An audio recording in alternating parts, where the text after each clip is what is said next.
Bonsoir chers amis, j'espère que vous allez très bien. Alors aujourd'hui, nous allons voir le contenu d'une bonne invitation. Nous allons voir des exemples d'invitation, des exemples à appliquer et des exemples à ne pas utiliser. Et avant de conclure, l'attitude à tenir avant de conclure notre affaire. Et après, nous allons aussi voir la conclusion. Comment il faut conclure notre affaire. Alors, chers amis, bienvenue dans cette nouvelle formation dédiée au marketing relationnel. Et c'est la troisième partie de notre formation. Le marketing relationnel est un métier. Il faut l'apprendre. Apprenez ces concepts et appliquez ces techniques et vous allez voir décoller votre organisation. Alors, comme on l'avait dit, une bonne invitation doit susciter l'intérêt et la curiosité. On ne doit pas tout dévoiler au téléphone. Et il faut créer l'urgence. Il faut être enthousiaste aussi quand tu contactes les gens. Alors, voici un exemple d'invitation. Salut Firmin, j'espère que tu vas bien. Écoute, qu'est-ce que tu fais mardi à 19h? Il va te répondre, je n'ai rien à faire. Non, disons qu'ils disent, j'ai un rendez-vous prévu avec ma femme. On sait que Firmin a un rendez-vous prévu avec sa femme. Donc, on ne va pas continuer à l'inviter, on va couper l'invitation.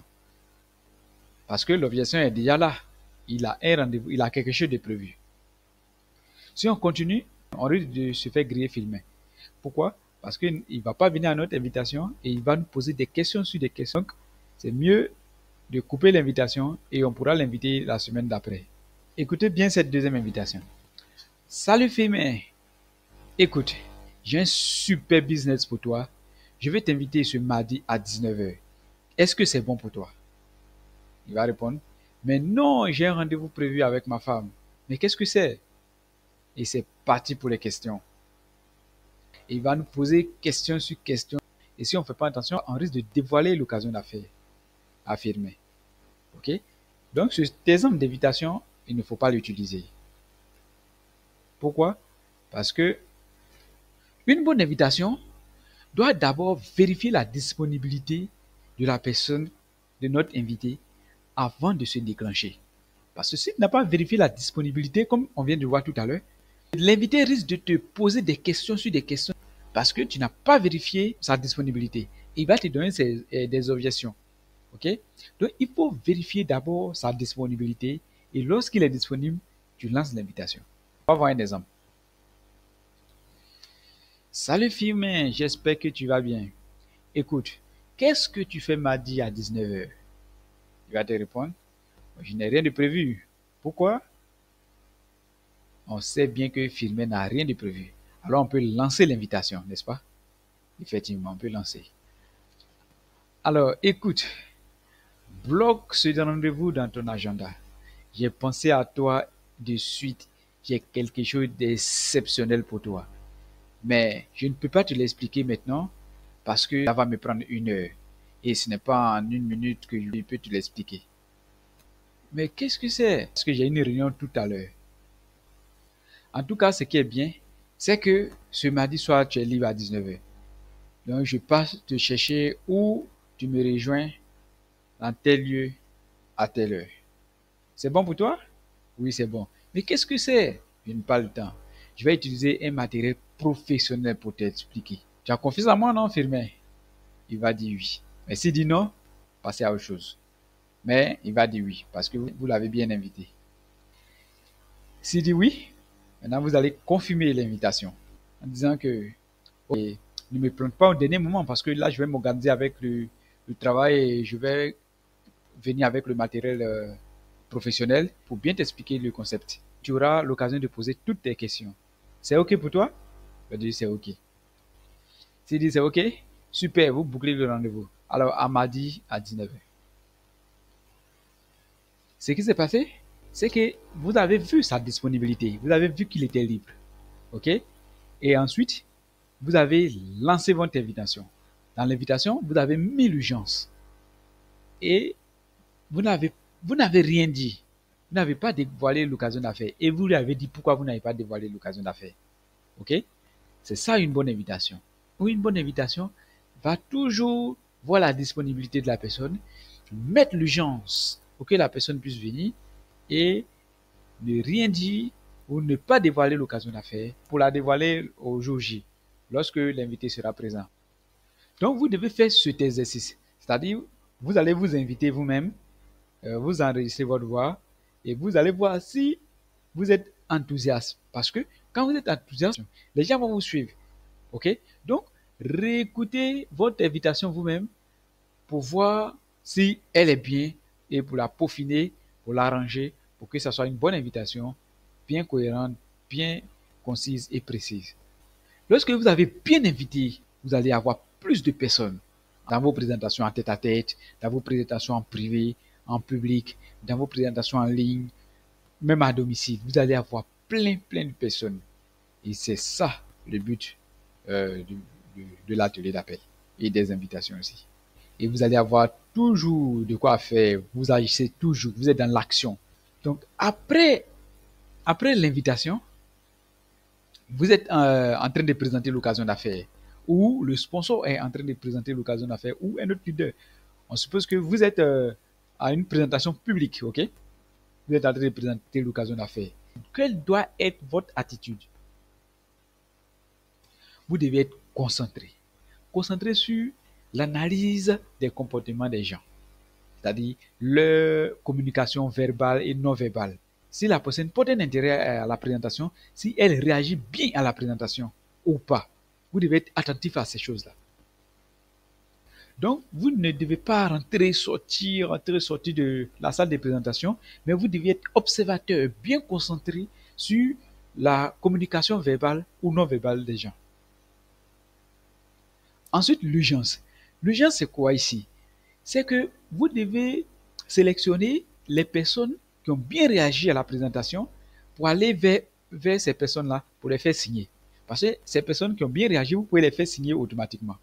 Et c'est ça l'urgence. Donc, vous allez vers ces personnes, vous échangez avec elles pour les faire signer rapidement, avant d'aller vers les autres personnes qui n'ont pas bien réagi à la présentation. OK? Après la présentation, vous devez être enthousiaste lorsque vous partez vers les gens pour faire votre closing. Donc ça, c'est l'avant-closing. Maintenant, le closing ne doit pas durer, cela ne doit pas durer beaucoup de minutes. Sinon, vous risquez de refaire la même présentation, puisque vous allez perdre beaucoup de temps aux personnes et à vos invités. Ça, c'est pas intéressant. Et ça, c'est l'attitude à tenir avant de conclure une autre affaire. Maintenant, comment conclure l'affaire? On doit conclure l'affaire en posant des questions à notre invité ou à nos invités. On peut lui demander en premier, qu'est-ce qui t'a le plus plu dans ce business, dans cette présentation? Qu'est-ce qui t'a plu le plus? C'est le concept d'affaires, c'est l'argent ou c'est le temps que ça dégage? Qu'est-ce qui t'a le plus plu? Il va dire par exemple, c'est le temps. C'est le temps que ça dégage. Ou il peut te dire, c'est l'argent. Alors, super. Donc, tu lui demandes encore une deuxième question. De 1 à 10, sur une échelle de 1 à 10, où tu te situes dans cette affaire? Sachant que 10, c'est le top. Où tu te situes? Où tu te vois dans cette affaire? Il va te dire, bon, peut-être 6. Ok, super. La troisième question, c'est, en travaillant ensemble en temps partiel, combien tu aimerais gagner en termes de rémunération dans cette affaire? Et pendant combien de temps? En travaillant ensemble en temps partiel, combien aimerais-tu gagner dans cette affaire?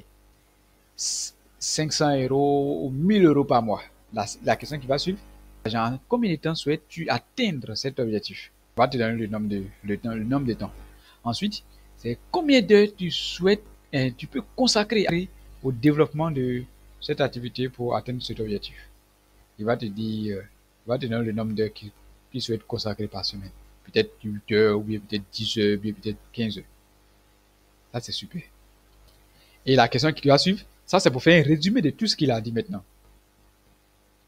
Donc, tu vas dire, donc si je comprends bien, si je te montre comment gagner ces 600 euros en consacrant 15 heures par semaine, et cela en, peut-être, il avait dit 6 mois, ou bien en 5 mois, c'est clair que tu démarres avec moi dans cette affaire, dans cette compagnie. Il va te dire oui, parce que tu lui as demandé, qu'est-ce qu'il a plu? Il t'a dit, c'est l'argent ou c'est le temps. Et tu lui as demandé où il se situe dans cette affaire. Il t'a dit il se situe à 6. 6, ça dépasse déjà la moyenne. Et tu lui as demandé, à temps partiel, dans combien de temps il souhaite atteindre cet objectif. Il t'a dit en combien de temps. Et tu lui as aussi demandé combien de temps il souhaite consacrer à l'objectif ou au développement de cette affaire à temps partiel, bien sûr, pour atteindre l'objectif qu'il a dit. Et il a aussi dit le nombre de temps, peut-être 15 heures par semaine. Mais à la fin, mais là, il ne peut pas te dire non, puisque il est, en quelque sorte, il est intéressé par le concept. Puisque tu lui as posé aussi des questions positives, tu as eu des réponses positives. Donc, en fin de compte, il va te dire oui. OK?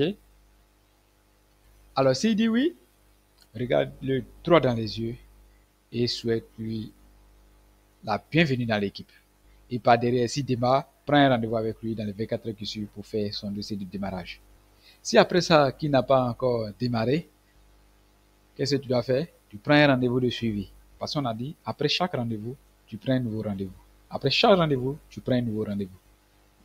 Donc, après la présentation et après ta conclusion, il n'a pas encore démarré, prends un rendez-vous de suivi. Et on a vu les catégories de personnes dans notre activité, dans cette activité. Donc, il faut le situer dans ces catégories de personnes et voir si ça vaut le coup de le suivre ou pas. Alors, après ça, ce sont les événements. Parce qu'il faut promouvoir les événements. Chaque mois, votre équipe doit promouvoir des événements. Et vous devez promouvoir aussi des événements régionaux chaque 3 mois. Vous choisissez une région du pays et vous faites un événement là-bas. Et donc, chaque 3 mois, vous faites un événement régional, mais chaque mois, vous faites un événement dans votre ville. Alors, si vous êtes engagé, forcément, vous allez promouvoir les événements. C'est important de promouvoir les événements parce que là, les gens découvrent que, par exemple, ils n'avaient pas le temps, c'est-à-dire le même corps de métier qu'il exerce, ils découvrent les gens qui sont dans le même corps de métier que lui et qui sont dans l'activité, qui développent l'activité en parallèle de leur travail. Donc, ils vont se voir, ah, mais tiens, si mon confrère qui est dans le même corps de métier que moi développe l'affaire, c'est que moi aussi, je peux développer l'affaire. Il va commencer lui aussi à s'intéresser à cette affaire et puis il va démarrer. Les événements sont les bienvenus dans notre activité, dans cette activité, pour faire démarrer les gens. Et c'est la preuve sociale. On s'est dit, si celui qui est dans le même corps de métier que moi a démarré l'affaire, c'est que moi aussi je peux le faire. Et ça va nous donner plus de motivation pour démarrer notre activité.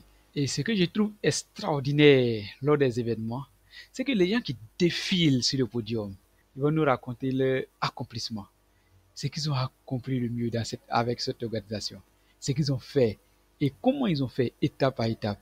Ils vont nous raconter leur anecdote. Cela est très très motivant. Et en chaque événement que vous organisez, vous devez vous efforcer à perfectionner vos compétences pour être encore plus fort lors des événements futurs. Faites des challenges avec vos équipes et primez par exemple celui qui aura le maximum d'invités lors de vos événements. Vous devez développer la culture des événements et en faire une priorité pour vous et pour vos équipes. Parce que les événements ont quelque chose de magique.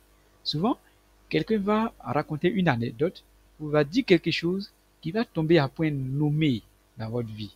Et cela va transformer votre vie pour toujours. Et souvent, on puise une certaine force chez les présentateurs qui défilent sur le podium. Et cela est source de motivation. Lors des événements aussi, il y a des gens qui avaient une certaine peur et qui vont arriver à surmonter leur peur pour se hisser au plus haut sommet de leur organisation.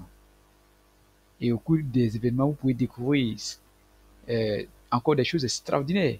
Et on va aussi se rendre compte que nous faisons partie d'un groupe de personnes qui aspirent aux mêmes choses que nous.